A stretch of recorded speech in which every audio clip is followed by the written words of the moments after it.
आदरणीय भजनलाल जी ने बहुत बड़ा बीड़ा उठाया है कि एक साथ चुनाव हो जाए। राज्य के एक साथ स्थानीय निकाय के और पंचायतों के और कोऑपरेटिव सेक्टर्स के जितने भी चुनाव होने वाले हैं वो सब एक साथ हो जाए तो फिर 5.5 साल तक लगातार विकास करते रहो और विकास विकास विकास। इसी प्रकार से हमारा केंद्रीय नेतृत्व भी ये तय कर रहा है कि वन नेशन वन इलेक्शन, ये शुरुआत हमने की है, बहुत बड़ा बीड़ा उठाया है। इसके लिए हम तो तैयार हैं। मैं मीडिया से भी ये निवेदन करना चाहूंगा कि आप भी इसको प्रोत्साहित करने का काम करें। हमारे संगठन ने एक हमारी आचार संहिता, जो केंद्र के निर्वाचन आयोग की आचार संहिता है, उसकी पालना व्यवस्थित रूप से हम कर लें, इसके लिए हमने एक मार्गदर्शिका तैयार की है जिसका आज विमोचन किया गया है। ये हम सबको करना है, सभी करती है, सभी पार्टियां करती है, लेकिन हमने भी अपने ये विधिवेताओं का भी मैं धन्यवाद देना चाहूंगा कि हमारे जो विधि प्रकोष्ठ के संयोजक, सह संयोजक और विभिन्न क्षेत्रों में लगे हुए एडवोकेट्स हैं, उनने मिलकर के इस प्रकार की मार्गदर्शिका तैयार की है, उसका आज विमोचन किया है। आप सब यहाँ पर पधारे, आपका बहुत बहुत अभिनंदन, बहुत बहुत धन्यवाद।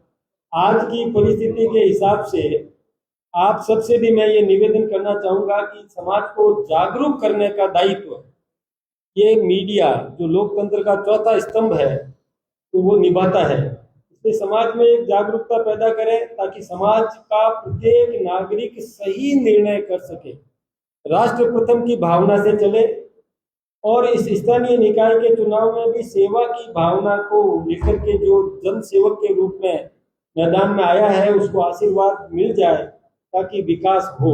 हम चाहते हैं कि हम भी विकास करें, हमारा विरोधी भी विकास करे। मैं ये कोशिश करूं कि उससे ज्यादा मैं विकास करूं और वो विरोधी कोशिश करे कि मुझसे ज्यादा वो सेवा करे, अधिक सेवा करने वाले को आशीर्वाद मिले, ये भावना हम पनपाना चाहते हैं और इसको आप भी महत्व देने का काम करें। मुझे आप सबसे इतना ही निवेदन है।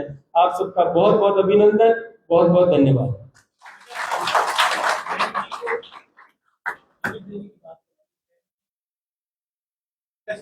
मैं एक बात आपसे निवेदन करूं, मैं मीडिया से भी निवेदन करना चाहूंगा कि अपन जैन जी करते हैं, वास्तव में युवक नई पीढ़ी, हमें ये महत्व देना चाहिए। देखिए हमारा अपना शब्द है, हमारे अपने शब्द हैं, तो हमको कोई अपने शब्द का प्रयोग करें। और मैं ये निवेदन करूंगा कि हम लोग निश्चित रूप से नई पीढ़ी को प्रोत्साहित करेंगे, नई पीढ़ी को संस्कारित कर रहे हैं, नई पीढ़ी में सेवा की भावना विकसित कर रहे हैं, नई पीढ़ी के नौजवान आगे आए, सर्वमान्य अपना व्यक्तित्व निर्माण करे, समाज में अपेक्षा के अनुरूप नेतृत्व प्रदान करे। इस प्रकार का प्रशिक्षण कार्यक्रम हम सब करते हैं। हमारी पार्टी ने एक बहुत बड़ा प्रशिक्षण महाअभियान अभी चलाया था, सभी क्षेत्रों में प्रशिक्षण का कार्यक्रम हुआ, हमारी कार्यशालाएं हुई, हमने नई पीढ़ी को आगे आने के लिए प्रेरित करने का पूरा प्रयास किया और निश्चित रूप से ये हम करेंगे। हम चाहेंगे कि पुराने और वरिष्ठ का मार्गदर्शन प्राप्त करते हुए नई पीढ़ी जन सेवा के लिए समर्पित रहे, यह हमारी सबकी प्राथमिकता है। लेकिन पुरानों का अनुभव वो हमारा मार्गदर्शक है, वो हमें मार्ग प्रशस्त करेगा और उनमें से भी यदि कहीं आवश्यकता हुई तो हम उनका भी पूरा उपयोग करेंगे। नए संस्कारित लोग आए आगे, इस प्रकार का प्रयास हम सब मिलकर के करें। ये बजट क्या है कि 50% के लगभग युवाओं को वोट देंगे। बीजेपी में सब फॉरवर्ड देखिए कि युवाओं को 50% के तालमेल रहेगा, उसको किस तरह से दिखाएगा। हम बिल्कुल खुले दिमाग से हैं, स्थानीय व्यक्ति को अवसर देंगे, वहां पर जन अपेक्षा के अनुरूप जिसका व्यक्तित्व है उसको हम अवसर देंगे। निश्चित रूप से हम पूरा प्रयास करेंगे कि नौजवानों को आगे लाया जाए। एक मिनट, हाँ आप। आचार संहिता लागू है,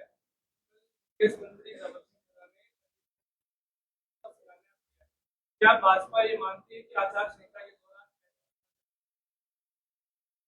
नहीं, आप कहाँ की बात कर रहे हैं? स्थानीय निकाय के क्षेत्र में थे या ग्रामीण क्षेत्र में? ग्रामीण क्षेत्र में ना आचार संहिता स्थानीय निकाय में है। हम आचार संहिता का पालन करते हैं। हाँ। मेरा सवाल आपसे थोड़ा जोर से बोलना पड़ेगा।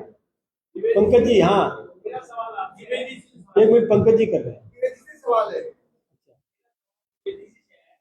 आप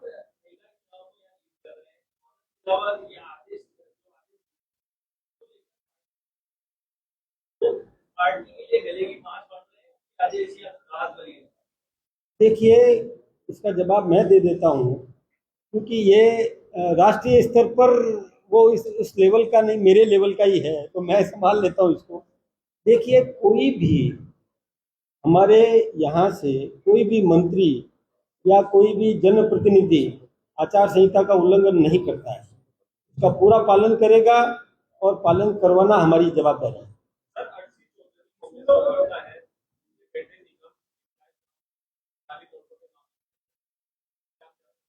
ये वास्तव में बहुत दुर्भाग्यपूर्ण है, और ये जो जाली नोटों के साथ में जो पकड़ा गया है उसके खिलाफ में कानूनी कार्रवाई होना चाहिए, और उस पार्टी को ये निर्णय करना चाहिए, उस पार्टी को भी ये देखना चाहिए कि हम उनका ये प्रतिनिधि जो लगातार मीडिया में डिबेट में आता है आप सबके सामने, और उसका परिजन, उसका पुत्र यदि ऐसा घृणित काम, राष्ट्र विरोधी कृत्य, और मैं सोचता हूं कि अपराध की पराकाष्ठा हो गई, नकली नोट, ये उसके साथ यदि पकड़ा गया है तो निश्चित रूप से कानून का काम करेगा ही करेगा, लेकिन उस पार्टी को भी सोचना चाहिए कि ऐसे व्यक्ति के साथ वो क्या व्यवहार करें। मतलब कि भाई साहब सवाल ये है कि ऐसी पुस्तक मार्गदर्शक पुस्तक जो आपके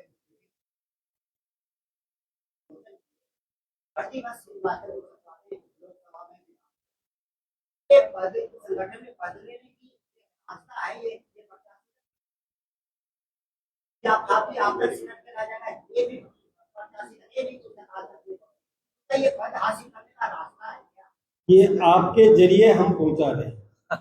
आप एक बहुत बड़ा माध्यम है हमारा मीडिया, चौथा स्तंभ लोकतंत्र का चौथा स्तंभ है। एक मिनट, कोई बात नहीं, लोकतंत्र का चौथा स्तंभ है, और हम पर और पूरा समाज आपको देखता है, और हम भी अपने माध्यम से आज ही पहुंचा देंगे। पहले से हमारे सारे व्यवस्थित रूप से एडवोकेट्स हमारे लगे हुए हैं, उन्होंने सारा संभाला है, और विमोचन आज कर रहे हैं आपके साथ। बड़ी संख्या में विधानसभा लोकसभा चुनाव में अन्य पार्टियों से लोग आपकी तरफ आए थे, वे ज्यादा तवज्जो संघर्ष से नहीं मिली।